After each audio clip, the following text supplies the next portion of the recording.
Convicted fraudster Hailey Roberts' fate is now in the hands of Justice Esther Rosenberg, who heard sentencing submissions from the Crown and defense.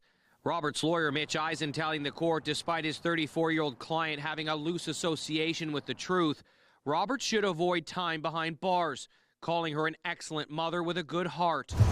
Roberts pleading guilty in June to fraud and assault charges, admitting to assuming the identity of a licensed nurse so she could fraudulently work in long-term care homes in Elmvale, Midland, and Stayner for 4 years during the pandemic. Today, the court heard from her victims who described the personal and professional damage Roberts did to them as part of years of lying and scamming her way to more than $118,000.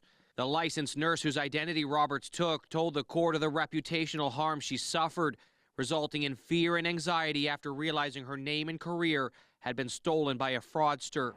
In his arguments for leniency, Eisen told the court at a time when the healthcare system needed help, Roberts stepped up, albeit without proper credentials. Stunned by what she'd heard, Crown attorney Sarah Sullivan told the court instead Roberts needed to be held accountable for the harm she's caused to the nursing profession and breaching the public's trust, telling the court she is not an unsung hero of a beleaguered healthcare system. She is the exposed villain of it.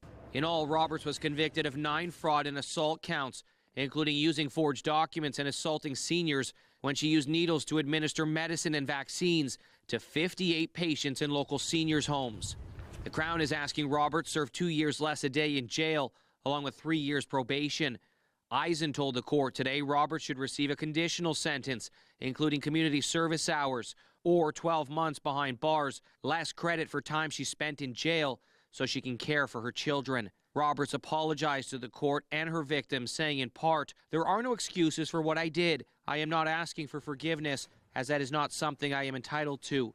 Ironically, before leaving the courthouse, Roberts found a mask and covered her face, then drove off. The matter is scheduled to return to a virtual Collingwood courtroom later this month to set a date for sentencing. Mike Arsledy, CTV News, Bradford.